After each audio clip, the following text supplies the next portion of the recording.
Sagittarius. So for you, we've got number 22, which is called intellect. The archetype of order seen by the sixth card can be expressed on the formation plane by human intellect. Here's the birthplace of language, the world of ideas, knowledge, where communication takes place and culture is generated. The intellect, much like the solve, referred to the god Mictlantecuhtli, with its cutting actions, analyze, fragment, then recompose in a form of final synthesis. It directs and controls, but for this very reason, it can become an obstacle for expansion and dynamism. So the advice, put instinct aside for the moment and analyze the situation you are in rationally. So whatever's happening for you, Sagittarius, it's requiring you to be more logical, to use your mind more than your primal energy. Let's see. What does it have to do with Sagittarius? How does this reflect in Sagittarius message? I'm going to take this one. Let's see. We've got the Four of Cups. Ooh, Ten of Swords. It's so interesting to me. All the fire signs got tens. All the tens came out. Queen of Pentacles.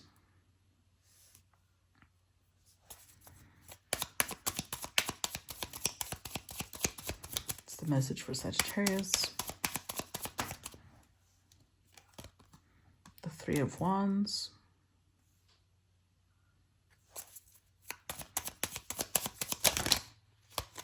Damn. Okay, we're taking these. The Two of Wands, the Queen of Swords, and the Eight of Cups. With the Five of Wands.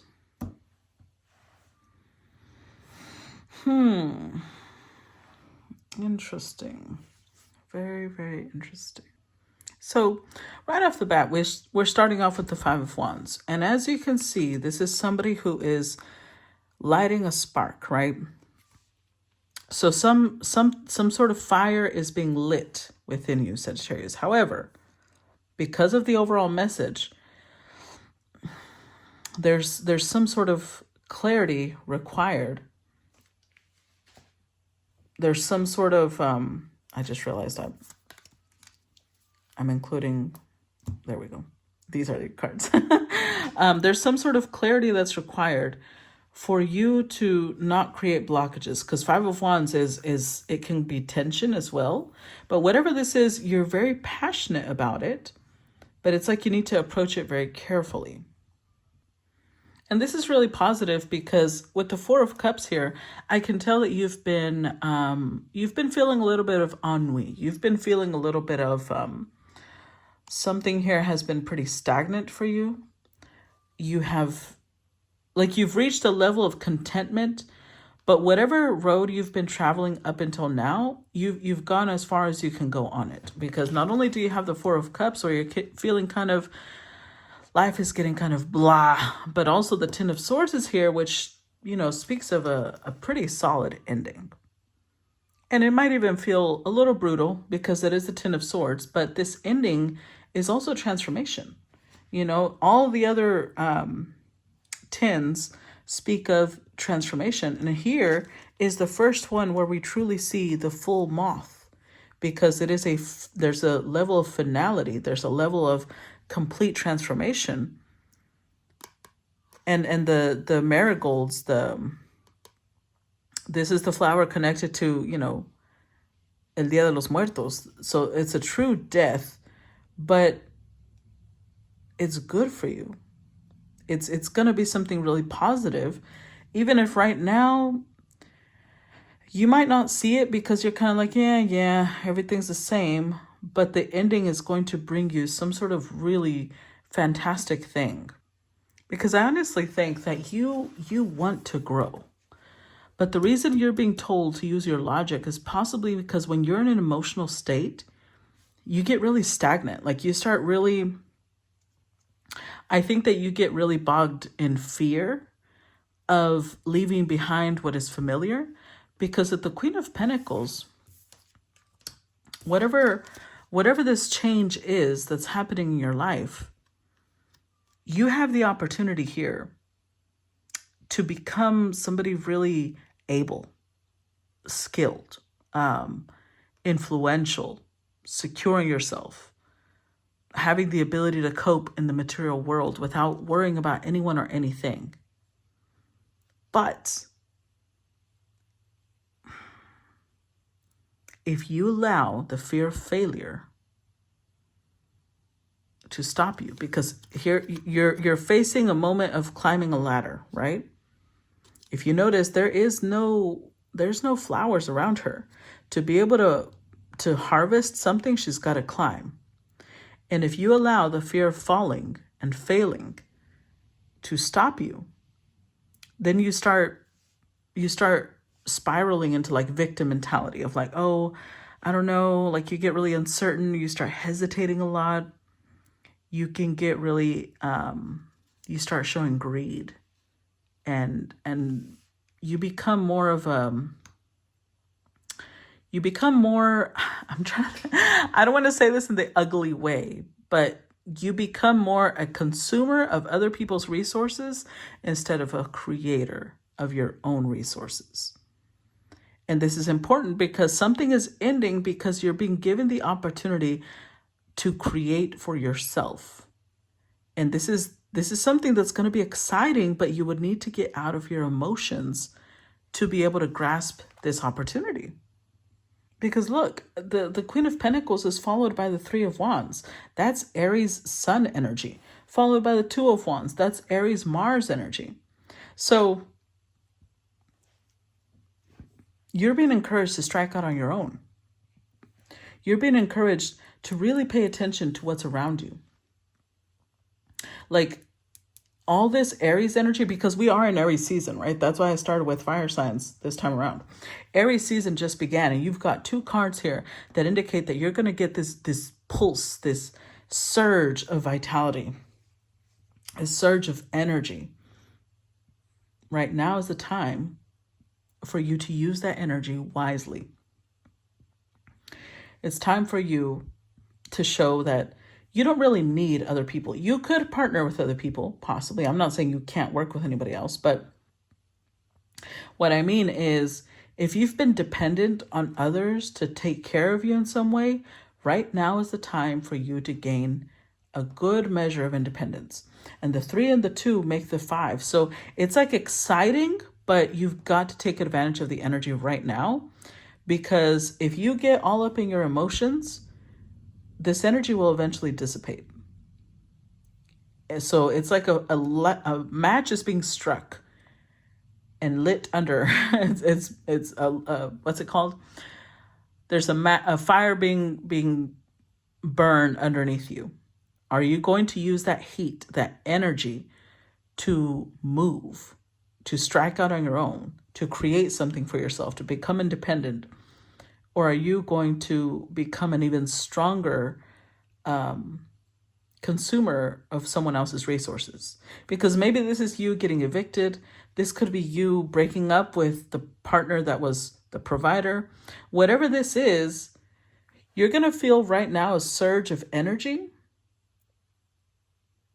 but use it wisely. Because if you just use this energy to go have fun and ignore everything that you should be doing, eventually you'll end up back on square one.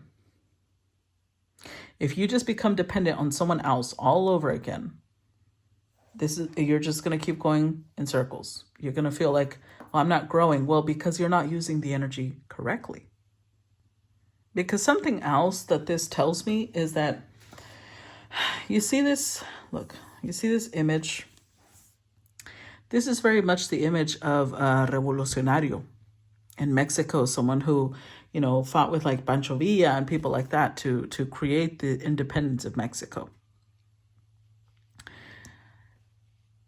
You are competing with someone. You are battling someone. But the 5 of Wands with these two makes the 10 of Wands. This competition is crushing you. Why? Because honestly, you're not really in the state to compete with someone else. When you compete with someone else, all it's telling you is that you feel less than. So instead of competing with someone else, compete with yourself, like compete with your old self, who you were before, who you are now, who you want to become, and keep working towards that. Because it could be that whoever you're competing with is someone who's a Queen of Swords. They use their mind a lot, and you're not using that at all. So even if you tried to compete with them, you would only end up feeling like you are not measuring up, but because they're approaching problems in a very different way than the way you are approaching problems. And so it's just creating this competition that you feel like, oh my God, I can't win. Why can't I win? Because you're in a very different energy state. Like this could be even somebody who is older than you. If they're not older than you, they're definitely wiser, because the Queen of Swords, that's what she represents. Somebody who is the ideal of wisdom. Like they're very intelligent. They're pretty brilliant actually, but that's because they've matured past the delusions, the privations, the problems that they had to face. They learned to deal with them and overcome them. So that's why she has that sword on her shoulders, because she can rest that heavy weight of those experiences on herself. She's strong enough to shoulder that now. So it doesn't crush her. It just comes across as, you can't fuck with this person. They've enriched their mind with their experiences. They've learned how to overcome their obstacles by picking up on, okay, what weaknesses is pointing out to me. Now that's a strength. What challenges is, okay, now I'm going to overcome it. So this is not someone who's competing with you, because this is not someone who's out on a vendetta. They're not going to use their intelligence in a weak way, but you are comparing yourself to someone who is already at some sort of peak. And the fact that you're being advised to use your logic, use your mind, is because you're being advised to learn from this person, but you're competing with them. And that's making you really unhappy. It's creating a lot of like depression. And basically you're being told you're very different than this person. This is like a high schooler competing with someone who has just graduated college or is already, out in the world. Like you're not, it's not that you're any lesser, you're just in a different place of development. It doesn't mean that you can't reach this place of development, but when you're competing with someone like that, you're always going to fall behind because they are in a different place than you are. And instead of competing with them, learn from them. Let them inspire you instead of, feeling like you're being attacked because they're just existing.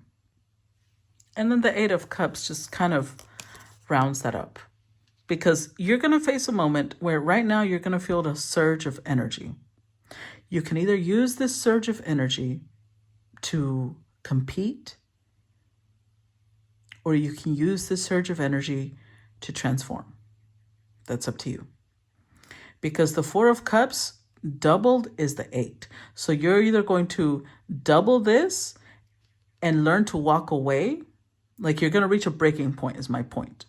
You're either going to use this moment and use this surge of energy to break away from your feelings of apathy, from your feelings of depression, your feelings of I'm not good enough and I'll never reach that state and I'm so stagnant and I'm such a loser and all these things that you're telling yourself. Or if you use this energy to compete with this person, you're going to end up here times 2.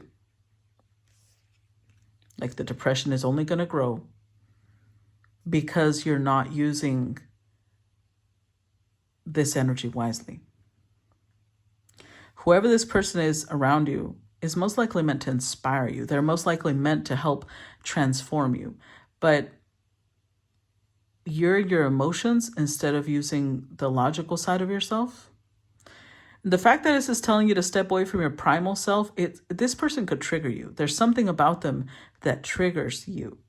And instead of using that trigger to investigate it and basically do some shadow work, you're looking at this person like, they make me feel like shit. So I need to show them that I'm just as good as them. And this is not really paying off for you. It's only going to possibly push you further into whatever this depression is. And so, the advice is watch yourself. Don't use this energy in a competitive way, because only you are going to be the one that ends up suffering. No one else. Because this person over here is not competing with you. I promise you that. Okay? So that's what I got for you, Sag. I hope that this gave you some confirmation or some clarity that you possibly needed. I look forward to feedback, and I will talk to you guys later. Bye-bye.